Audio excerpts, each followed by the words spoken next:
Yeah, आज खाएंगे अमरूद and side by side we will read. I will read.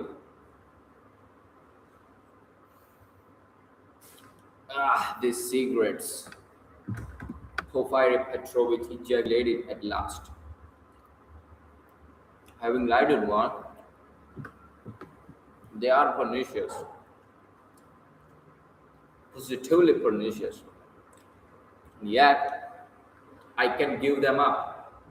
I cough. I begin to have a tickling in my throat and a difficulty in breathing. You know I am a coward. I went lately to Dr. B.M. He always gives at least half an hour to each patient.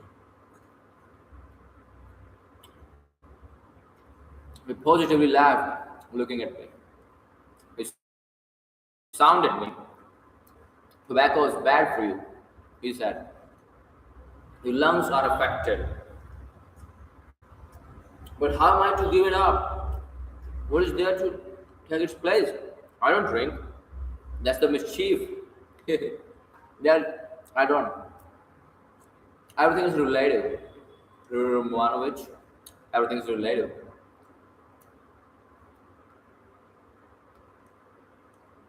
Why? He's playing his professional tricks again. Raskolnikov thought with disgust. All the circumstances of their last interview suddenly came back to him,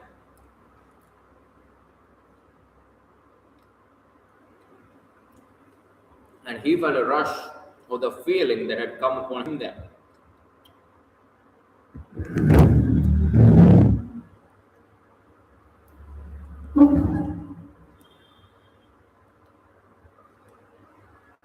I came to see you the day before yesterday, in the evening.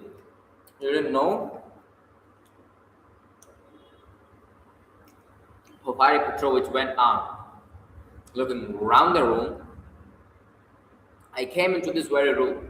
I was passing by, just as I did today, and I thought I'd return your call. I walked in as your door was wide open. I looked around, waited, and went out without leaving my name with a servant. Don't you lock your door.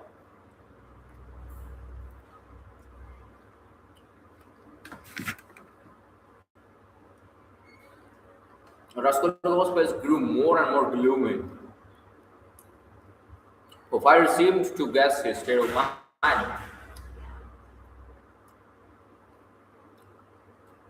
I've come to have it out with you, Romanovich, my dear fellow. I owe you an explanation and must give it to you. He continued with a slight just patting Raskolnikov's knee.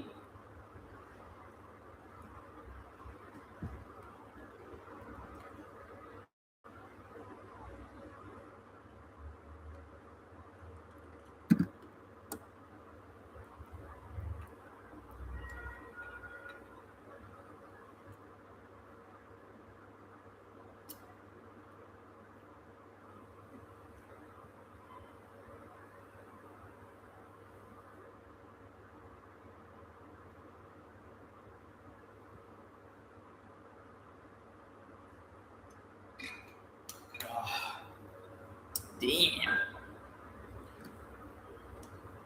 He continued with a slight smile, just patting Raskolnikov's knee. But almost at the same instant, a serious and careworn look came into his face. To his surprise,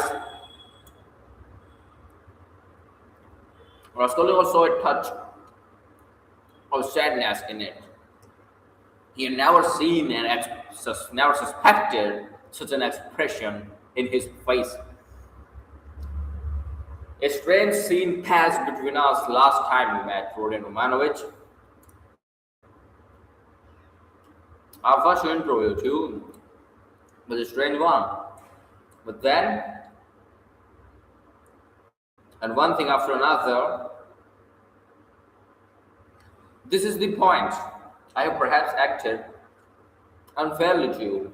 I feel it. Do you remember how we parted? Your nerves were unhinged, and your knees were shaking, and so were mine. And our behavior was unseemly, even ungentlemanly, and yet we are gentlemen above all. In any case, gentlemen, that must be understood. Do you remember what we came to?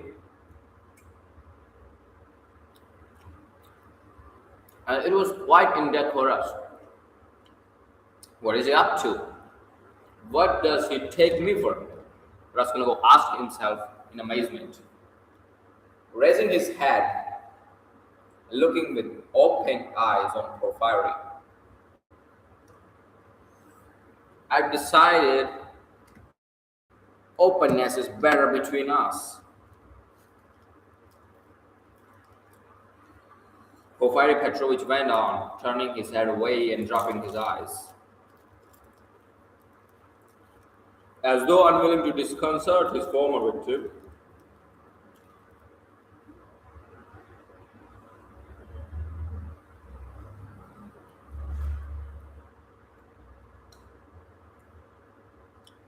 And though disdaining his former wife,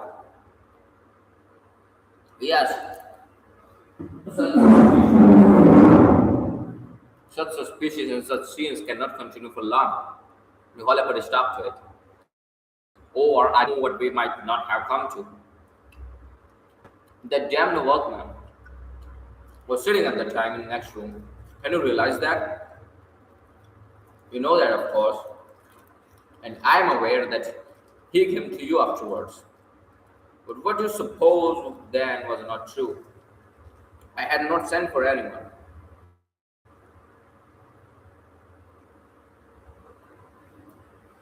I had made no kind of arrangements. You ask why I hadn't. What shall I say to you? It hadn't come. It had all come upon me so suddenly. I had scarcely sent for the porters. You noticed them as you went out, I dare say. An idea flashed upon me. It was firmly convinced. I was firmly convinced at that time. You see, Roman Romanovich, come. I thought, even if I let one thing slip for a time, I shall get hold of something else. I shall lose what I want anyway. You are nervously irritable, Roman Romanovich, by temperament. It's out of proportion with other qualities of your heart and character, which I flatter myself I have to some extent divine. Of course, I did reflect even then that it does not always happen that a man gets up and blurts out his whole story.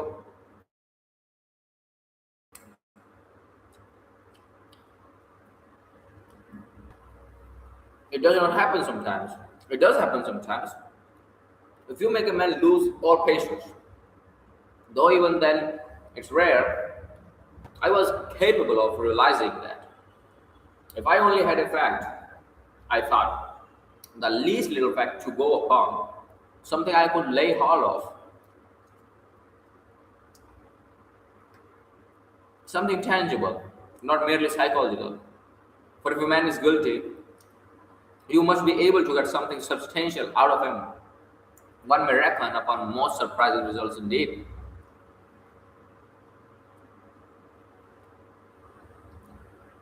How are you recording on your temperament, or knowledge? On your temperament above all things. I had great hopes of you at that time.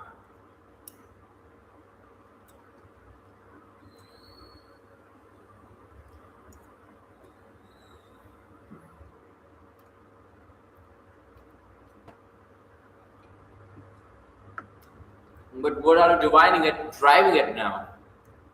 Raskolnikov muttered at last, asking the question without thinking. What is he talking about? It wondered distractedly. Does he really take me to be innocent?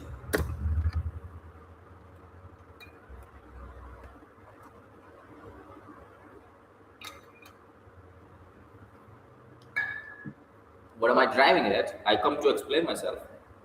I consider it my duty, so to speak. I want to make clear to you how the whole business, the whole misunderstanding arose.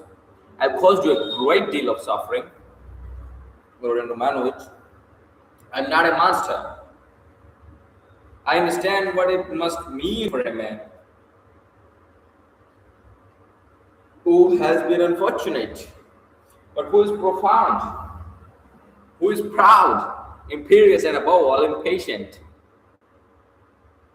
The camera quality. Ah.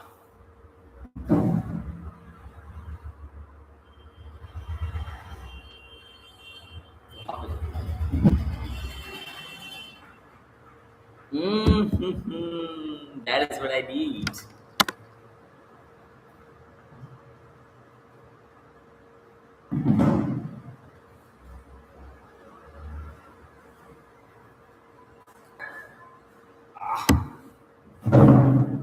Yes.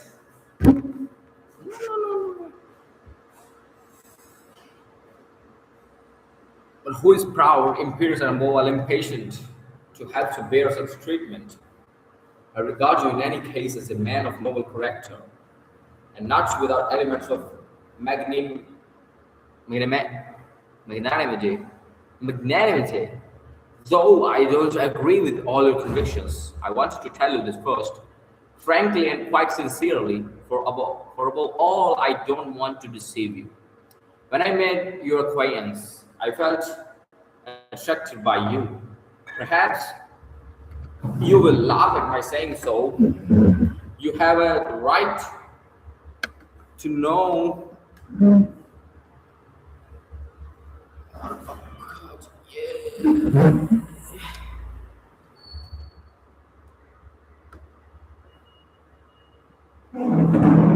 Why I disliked you. You have a right to. I know you dislike me from the first, and indeed you have no reason to like me. You may think what you like, but I desire now to do all I can to efface that impression and to show that I'm a man of heart and conscience. I speak sincerely. Porfiry Petrovich made a dignified pause. Raskolnikov felt a rush of renewed alarm.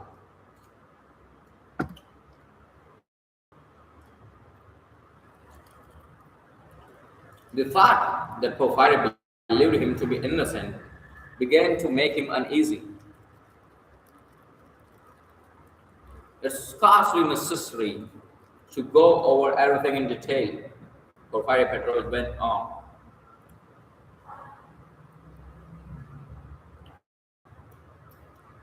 Indeed, I could scarcely attempt it.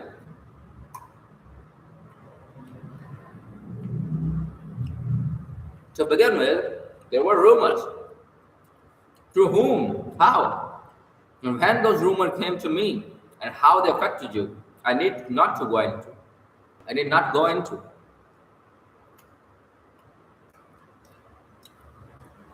My suspicions were aroused by complete accident.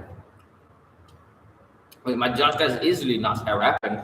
What was it? I believe there is no need to go into that either.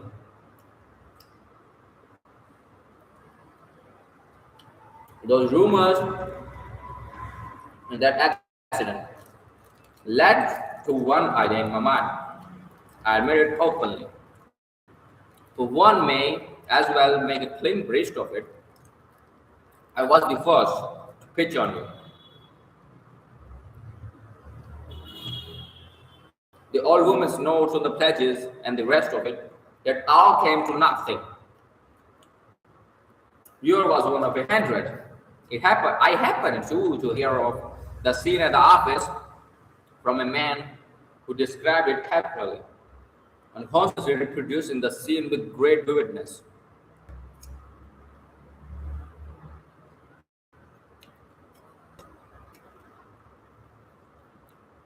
It was just one thing after another, Romanovich, my dear fellow.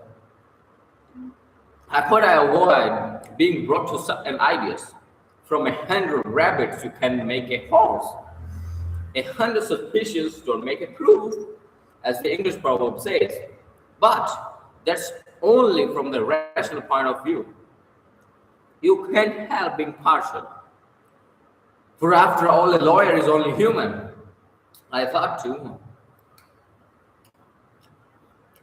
of your article in that journal. Do you remember on your first visit, we talked of it?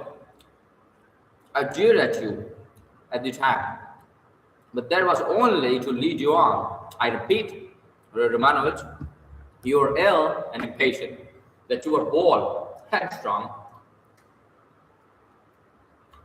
in earnest, in earnest, and had felt a great deal I recognized long before. I too have felt the same. So that your article feels similar to me. It was conceived on sleepless nights, with a throbbing heart in ecstasy and suppressed enthusiasm. And that proud, suppressed enthusiasm in young people is dangerous. I jeered at you then. But let me tell you that as a literary amateur, I'm awfully fond of such pushed essays, full of the heat of youth. There's a mistiness and a core vibrating in the mist. Your article is absurd and fantastic, but there's a transparent sincerity, a youthful, incorruptible pride, and the daring of despair in it. It's a gloomy article, but that's what's fine in it. I read your article and put it aside, thinking that I did so that man won't go the common way. Well, I ask you,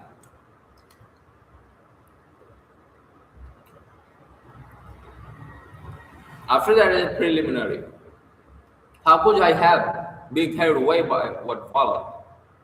Oh dear, I'm not saying anything.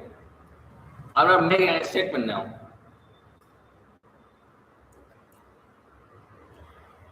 I simply noted it at the time. What is there in it? I reflected. There's nothing in it.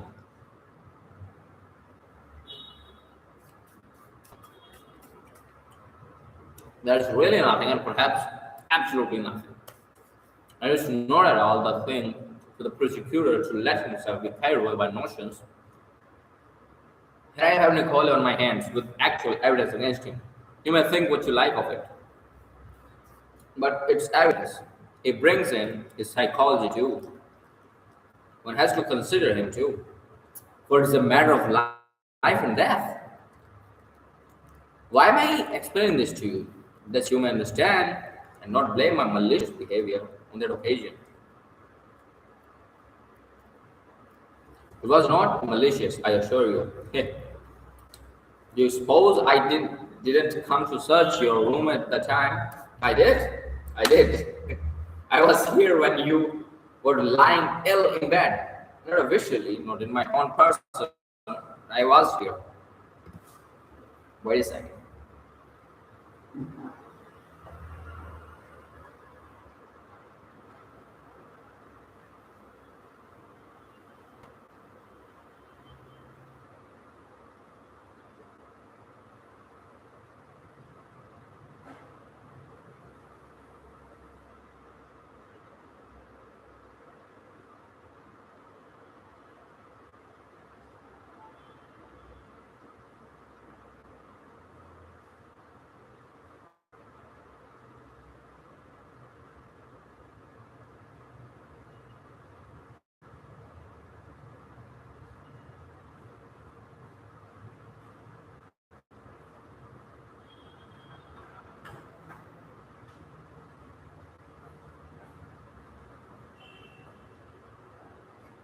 And if you feel you're sinking, I will jump right over.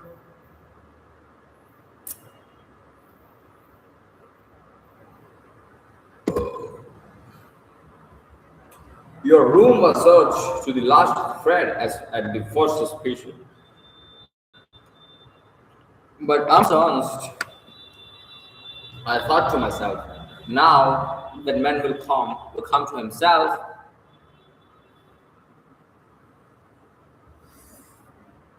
यार वो look नहीं आ रहा मेरे को अब आया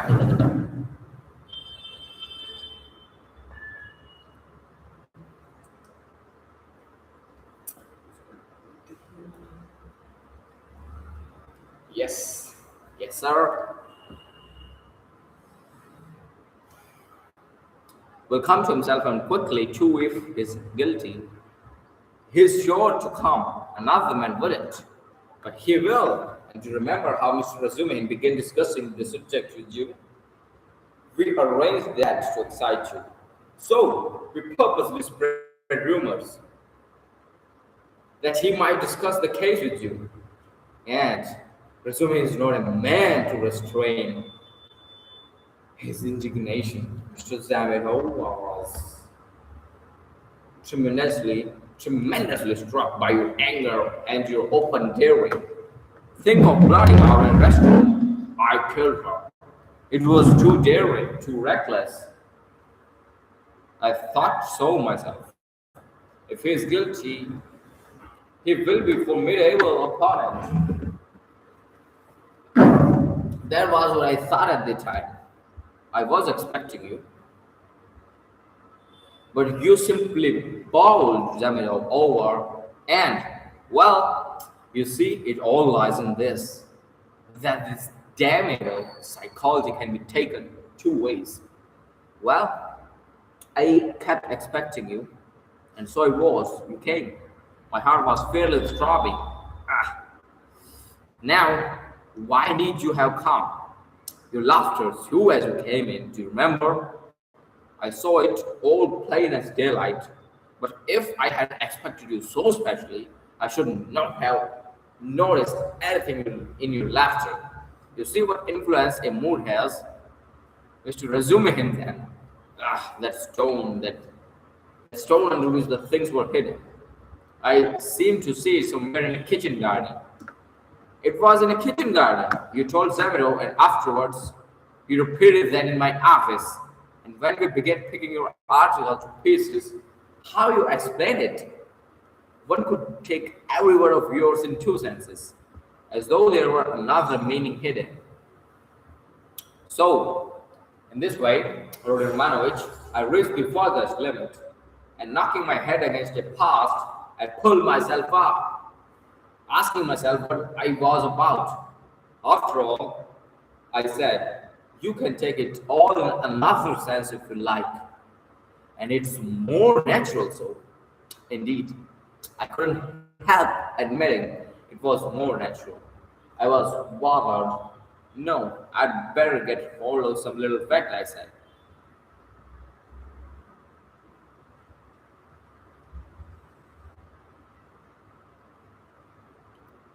So, when I heard of the bell ringing, I held my breath and was all in a tremor.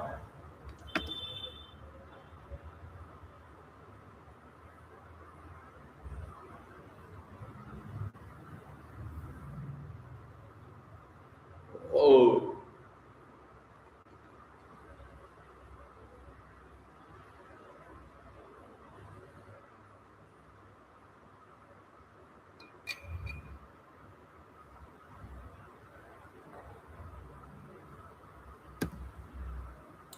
here's my little fact, thought I. And I didn't think it over. I simply wouldn't. I would have given 1,000 rubles at that minute to have seen you with my own eyes. When you walked 100 paces beside that workman, after he had called you murdered to your face, and you did not dare to ask him a question all the time, all the way. And then what about your trembling? What about your bell ringing in your illness?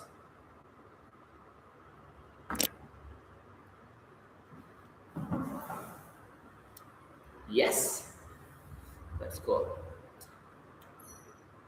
In semi-delirium,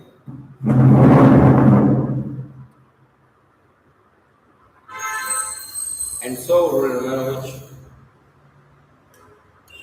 wonder that I played such pranks on you and what made you come at that very minute. Someone seemed to have sent you, by Jove. And if Nicole had not parted us, and do you remember Nicole at the time? Do you remember him clearly? It was a thunderbolt, a regular thunderbolt. And how I met him, I didn't believe it in the thunderbolt, not for a minute. You could see it for yourself. And how could I? Even afterwards, when you had gone and he began making very, very plausible answers on certain points, so that I was surprised at him myself. Even then, I didn't believe his story. You see what is it to be as firm as a rock? No, thought I. McGilford. What has Nicole got to do with it? Presuming he told me just now that you think Nicole guilty and had yourself assured him of it. His voice failed himself and he broke off. And he had been listening in indescribable agitation. And this man, who had seen through and through him, went back upon himself. He was afraid of believing it and did not believe it. In those still ambiguous words, he kept eagerly looking for something more definite and conclusive. Mr. Razumihin, cried Porfiry Petrovich, seeming glad of a question from Raskolnikov, who had till then been silent. But I had to put Mr. Razumihin off. Two is company, three is none. Mr. Razumihin is not the right man. Besides, he is an outsider. He came running to me with a pale face, but never mind him. Why bring him in? To return to Nicole, would you like to know what sort of a type he is? How I understand him, that is, to begin with, he's still a child and not exactly a coward, but something by way of an artist. Really, I don't laugh at my describing him so. He's innocent and responsive to influence. He has a heart and is a fantastic fellow. He sings and dances. He tells stories, they say, so that people come from other villages to hear him.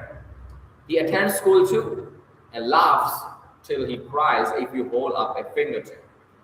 He will drink himself senseless, not as a regular wise, but at times when people treat him like a child. And he stole to them without knowing it himself. For how can it be stealing if one picks it up? And you know he's an old believer, or rather a dissenter. There have been many wanderers in his family, and he was for 2 years in his village under the spiritual guidance of an elder. I learned all this from Nicole and from his fellow villagers. And what's more, he wanted to run into the wilderness. He was full of fervor, prayed at night, read the old books, the true ones, and read himself crazy. The religious sect, translators not. Petersburg had a great effect upon him, especially the women and the wine. He responds to everything, and he forgot the elder and all that. I learned that an artist here took a fancy to him and used to go and see him, and now his business came upon. Well, he was frightened. He tried to hang himself. He ran away. How can one get over the idea the people have of Russian legal proceedings? The very word trial frightened some of them. Whose fault is it? We shall see what the new jurists will do. God grant they do good. Well, in prison, it seems he remembered the venerable elder. The Bible too made its appearance again. Do you know, Romanovich, the force of the word suffering among some of these people? It's not a question of suffering for someone's benefit, but simply one must suffer. If they suffer at the hands of the authorities, so much the better. In my time, there was a very meek and mild prisoner who spent a whole year in prison, always reading his Bible on the stove at night. And he read himself crazy. And so crazy, do you know that one day, a purpose of nothing, he seized a brick and flung it at the governor, though he had done him no harm, and the way he threw it too, aimed it a yard on one side on purpose for a fear of hurting him. Well, we know what happens to a prisoner who assaults an officer with a weapon. So he took his suffering. So I suspect now that Nicole wants to take his suffering or something of the sort. I know it for certain, from facts indeed. Only he doesn't know that I know. What? You don't admit that there are such fantastic people among the peasants. Lots of them. The elder now has begun influencing him, especially since he tried to hang himself. But he'll come and tell me all himself. You think he will hold out? Wait a bit. He'll take his words back. I am waiting from hour to hour for him to come and abjure his evidence. I have come to like that's Nicole, and I'm studying him in detail. And what do you think? He answered me very plausibly on some points. He obviously had collected some evidence and prepared himself cleverly. But on other points, he is simply at sea, knows nothing, and doesn't even suspect that he doesn't know. No, Romanovich, Nicole isn't come in. This is a fantastic, gloomy business. A modern case, an incident of today when the heart of man is troubled. When the phrase is quoted that blood renews, when comfort is preached as the aim of life, here we have bookish dreams, a heart unhinged by theories. Here we see resolution in the first stage, but resolution of a special kind. He resolved to do it like jumping over a precipice or from a bell tower, and his legs shook as he went to the crime. He forgot to shut the door after him and murdered two people for a theory. He committed the murder and couldn't take the money.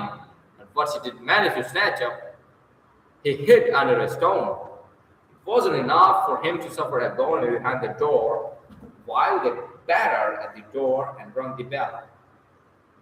No, he had to go to the empty lodging of delirious to recall the bell ringing, and he wanted to feel the cold shiver over again. Well, that regret was through illness. But consider this, he is a murderer, but looks upon himself as an honest man, despises others, poses as endured innocence. No, that's not the work of a Nikolai, my dear Romanovich. All that had been said before had sounded so like a recantation that these words were too great a shock. Raskolnikov shuddered as though he had been stabbed. Then, who then is the murderer? He asked in a breathless voice, unable to restrain himself. Porfiry Petrovich sank back in his chair as though he were amazed at the question. Wow, weather is lovely, lovely weather. Okay. Who is the murderer? Repeated, as though unable to believe his ears.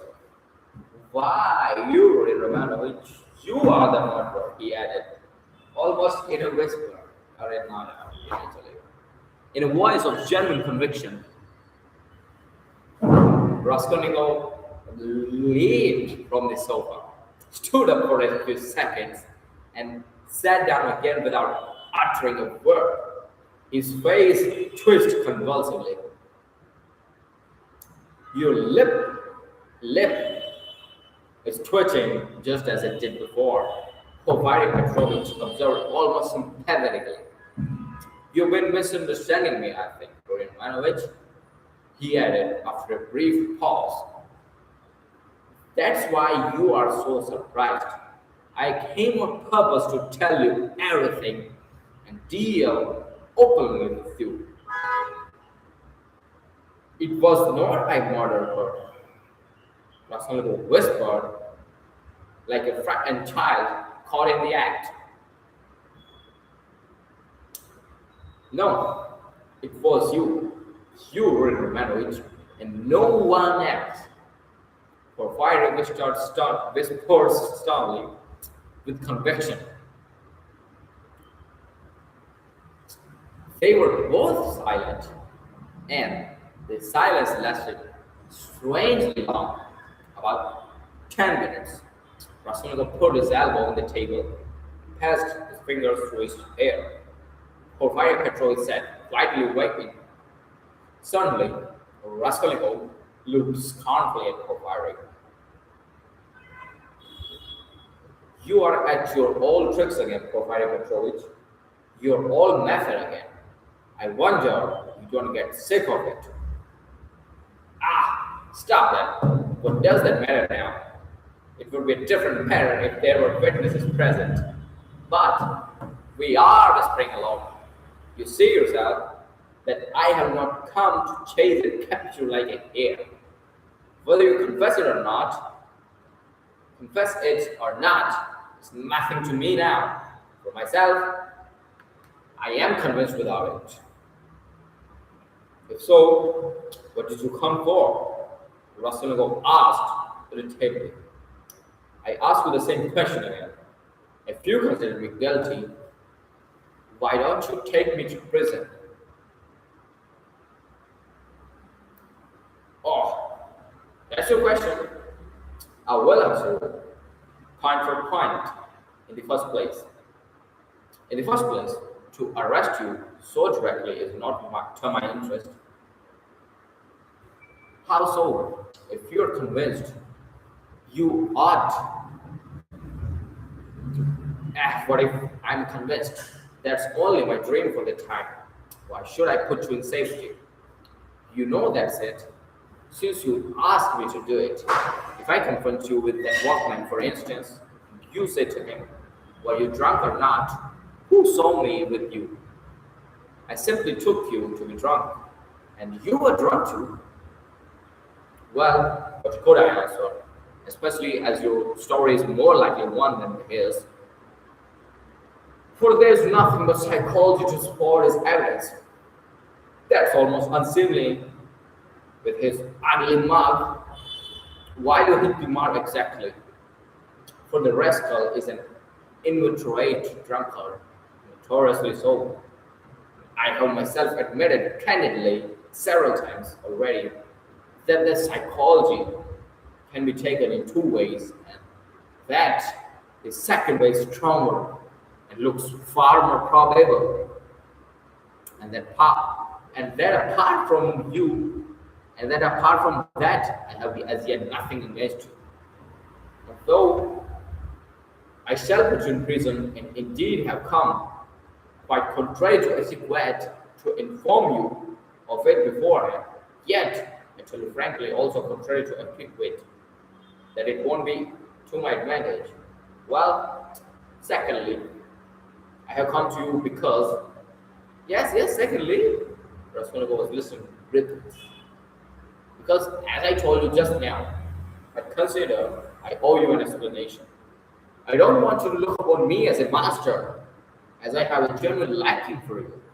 You may believe me or not, and in the third place, I have come to you with a direct and open proposition that you should surrender and confess. It will be infinitely more to your advantage and to my advantage too, and to my advantage too, for my task will be done. Well, is this open on my part or not?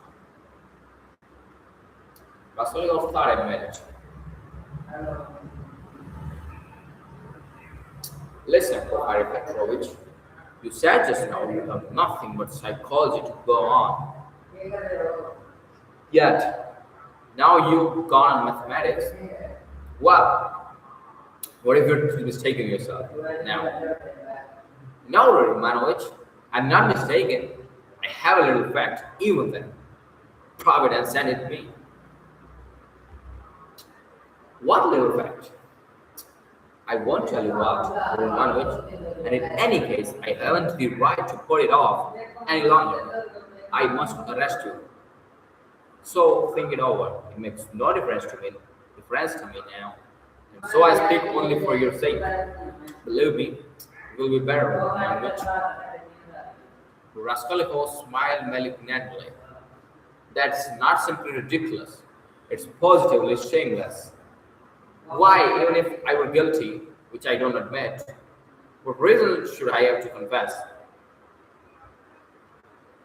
When you tell me yourself that I shall be in greater safety in prison, Romanovich, don't put too much faith in words. Perhaps prison will not be altogether a restful place. That's only theory, my theory. What authority am I for you? Perhaps, too, even now I am hiding something. I can lay bare everything. And how can you ask what advantage? Don't you know how it would lessen your sentence? You would be confessing at the moment when another man has taken the crime on himself and so has muddled the whole case. Consider that. I swear before God that I will so arrange that your confession shall come as a complete surprise. We will make a clear sweep of all these psychological points of a suspicion against you, so that your crime will appear to have been something like an aberration. For in truth, it was an aberration. I am an honest man, Romanovich, and will keep my word. Will keep my word. Raskolnikov maintained a mournful silence and let his head sink dejectedly. He pondered a long while and at last smiled again. But his smile was sad and genuine. No, he said, apparently abandoning all attempt to keep up appearances with Porfiry. It's not worth it. I don't care about lessening the sentence. That's just what I was afraid of. Porfiry cried warmly and, as it seemed, involuntarily. That's just what I fear, that you wouldn't care about the mitigation of sentence.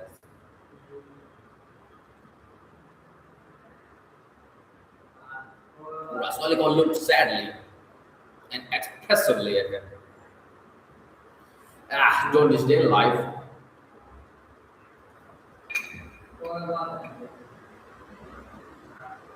Porfiry went on. You have a great deal of it still before you. How can you say you don't want a mitigation of sentence? You are an impatient fellow. A great deal of what lies before me. Of life. What sort of prophet are you? Do you know much about it? Seek, and you shall find. This may be God's means for bringing you to Him. God, these bastards.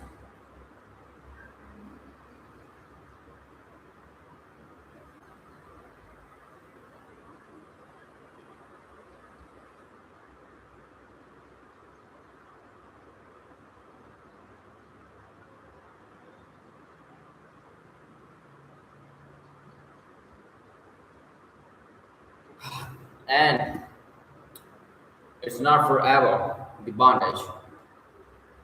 Time will be shortened. Laughed Raskolnikov. Why is it the Bourgeois disgrace you are afraid of? It may be that you are afraid of it without knowing it. Because you're young. But anyway, you shouldn't be afraid of giving yourself up and confessing. Ah, hang it! Raskolnikov whispered with loathing and contempt, as though he did not want to speak aloud.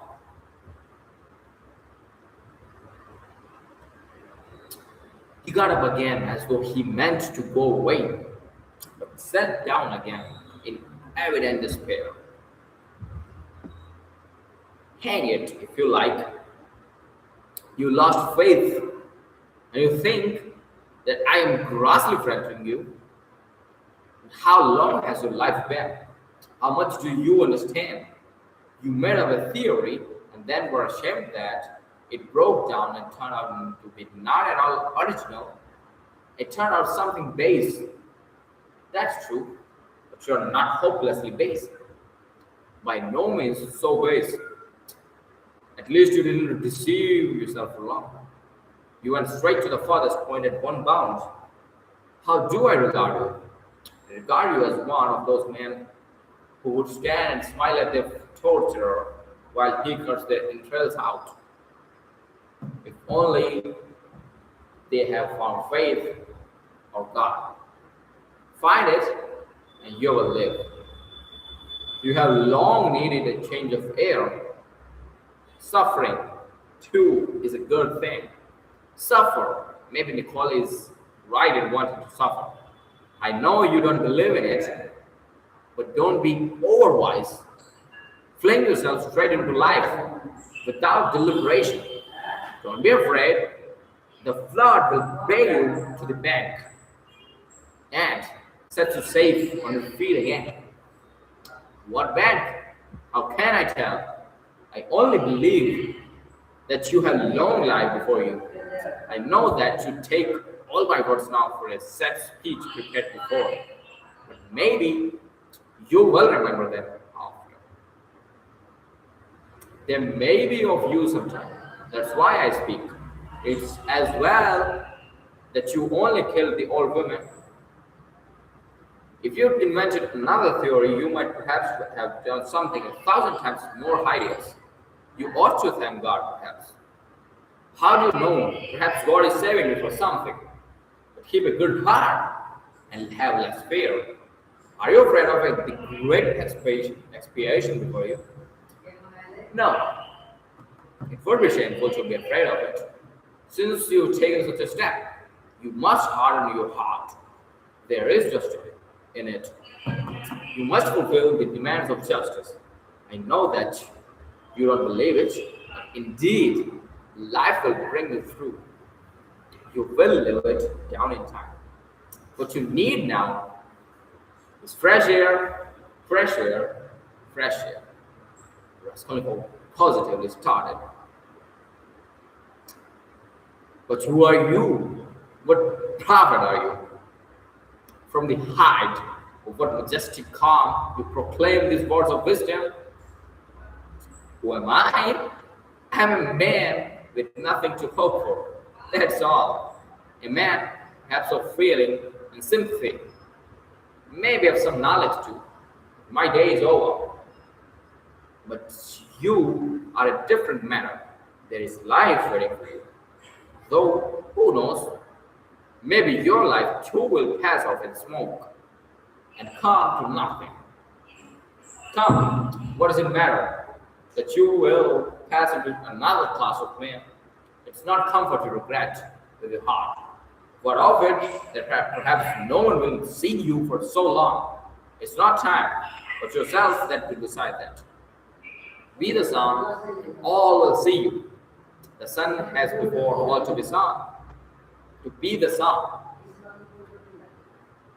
Why do you smile again at my being such a skiller? I bet you're imagining that I am trying to get round you by flattery. Well, perhaps I am. Perhaps you better not believe my word. Perhaps you better never believe it altogether. I'm made that way. I confess it, but let me add, you can judge for yourself, I think, how far I am a base sort of man and how far I am honest. When you mean to arrest me, well, I I can't let you walk about another day or two. Think it over, my dear fellow, and pray to God. It's more in your interest, believe me. And what if I run away? Asked Raskolnikov with a strange smile. No, you won't run away. A peasant would run away. A fashionable dissenter would run away. The flunky of another man's thought, for you only to show him the end of your little finger. He'll be ready to believe in anything for the rest of life. But you have ceased to believe in their theory already. What will you run away with? Or what would you do in hiding? It would be hateful and difficult for you. And what you need more than anything in life is a definite position and an atmosphere to suit you. What sort of atmosphere do you have? If you run away, you would come back to yourself. You can get on without us. And if I put you in prison, say you've been there a month, or two, or three, remember my word. You will confess of yourself, and perhaps to your own surprise, you won't know an hour beforehand that you're coming with a confession. I am convinced that you will decide to take your suffering. You don't believe my words now, but you will come to it of yourself. For suffering, Romanovich is a great thing. Never mind my having grown fat. I know all these things. Don't laugh at it. There's an idea of suffering. Call it right. No, you want to run away, Romanovich. Raskolnikov got up, took his cap. Porfiry Petrovich also rose. Are you going for a walk? The evening will be fine, if only we don't have a storm. Though it would be a good thing to freshen the air. He too took his hat. Porfiry Petrovich, please don't take up the notion that I have confessed to you today, Raskolnikov pronounced with solemn insistence. You are a strange man, and I have listened to you from simple curiosity. I have admitted nothing. Remember that. Oh, I know that. I'll remember. Look at him. He's trembling. Don't be uneasy, my dear fellow. Have it your own way. Walk out a bit. You won't be able to walk too far. If anything happens, I have one request to make of you, he added, dropping his voice. It's an awkward one, but important. If anything were to happen, though indeed I don't believe in it, I think you're quite incapable of it, yet in case you were taken during this 40 or 50 hours in the notion of putting an end to the business of, in some other way, in some fantastic fashion, laying hands on yourself, it's an absurd proposition, but you must forgive me for it. Do leave a brief but precise note, only 2 lines, mention the stone. It will be more generous. Come, till we meet, the thoughts sound decisions to you. The fire went out, stooping and avoiding looking at Raskolnikov. The latter went to the window and waited with irritable impatience till he calculated that Porfiry had reached the street and moved away. Then he too went hurriedly out of the room. And this damn thing now. What time have I?